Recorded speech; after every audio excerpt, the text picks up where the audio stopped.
Welcome those who are weak in the faith, but not for the purpose of quarreling over opinions. Admittedly, it's difficult to imagine ourselves within the Christian community that Paul describes this morning.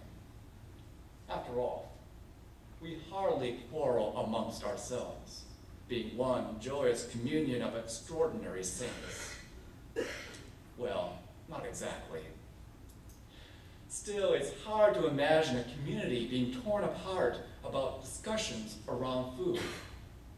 Unless, of course, the Board of Trustees suddenly decides to serve all healthy snacks, such as carrots and celery sticks and whole grain flavor-removed granola, as we gather around the hospitality table on Sundays. What might even be more appalling to consider is if the board would forbid wine or beer from being served at any chapel function. After all, we're not Baptists. Okay, let's just say it's hard to imagine a community getting worked up about the priority of certain days of the week. Just don't try to plan anything on Saturdays or extend the hospitality hour too long. Oh, and it's probably best to avoid standard tea times at the golf course as well as court times at the tennis court. Well, perhaps our priorities may be a little conflicted. Well, not exactly conflicted, it's just that so many of those on Longboat Key are here to enjoy their retirement. Besides, Paul doesn't have us in mind, but a community of believers struggling over issues long since forgotten.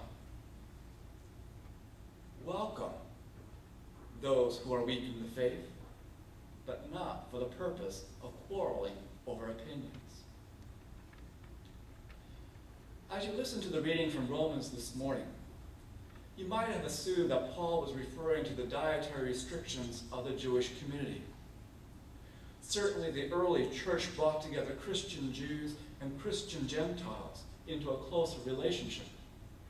And we know that Christian Jews continue to remain faithful to the law by abstaining from eating pork or shellfish. However, the text suggests that there were Christians, most likely Gentiles, who, for whatever reasons, had chosen to abstain from meat altogether. Were these early disciples the first vegetarians?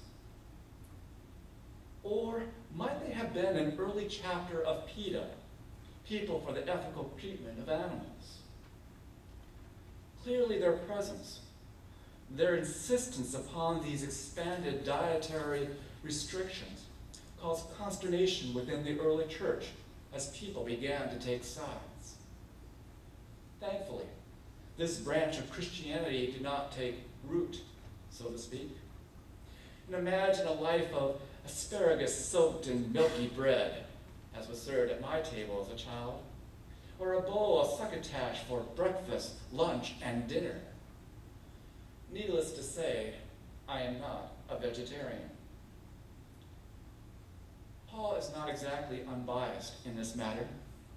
Despite his admonition not to pass judgment upon others, Paul refers to those believers who seek greater restrictions upon our lives, upon those who pay close attention as to what is on our tables.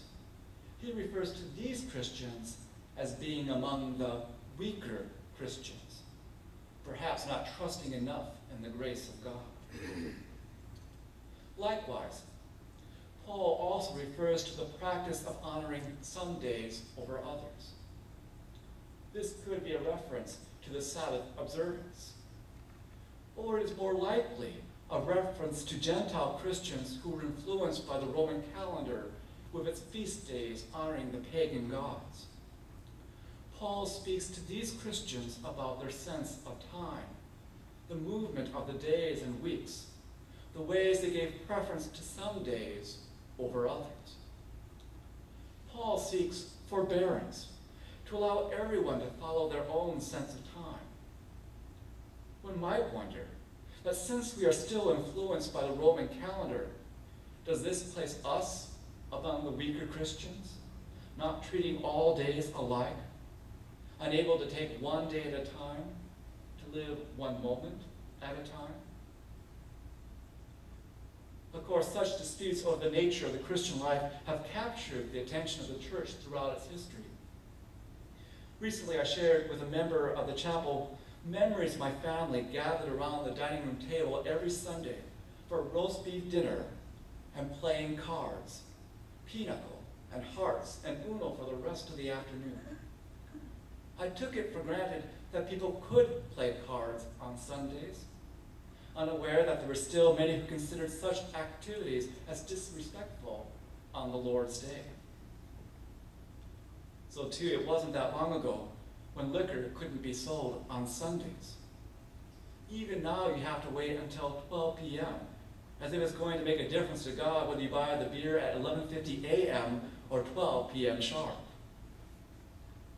As ministers, we look back wistfully when the Sunday service was the main and sole event on Sunday morning. There were no sports games or other activities to distract the faithful. I wonder what Paul would have made of these rules and regulations of the Christian faith.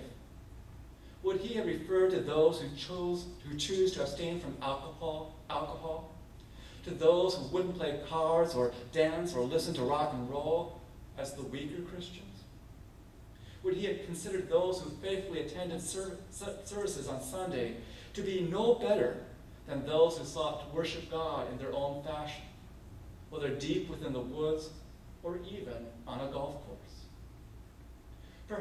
Perhaps Paul would have wanted us to know, despite his own personal prejudices, that we are not to be determined as stronger and better Christians by what we do, but simply in whom we believe.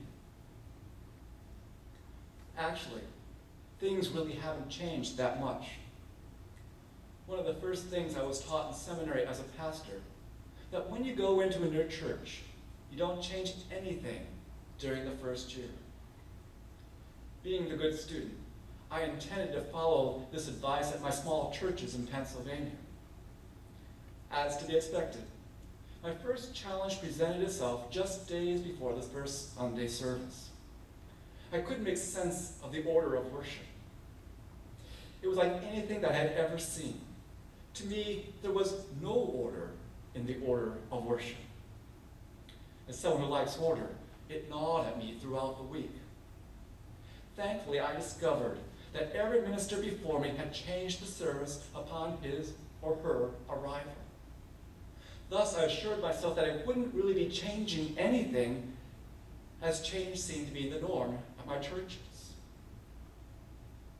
However, when I grew tired of looking at a bulletin board that had been changed in months, I took it upon myself to put up some new materials. I quickly heard that I exceeded my authority. It just wasn't done that way. I should have talked to the education committee first, and boy, was I in trouble.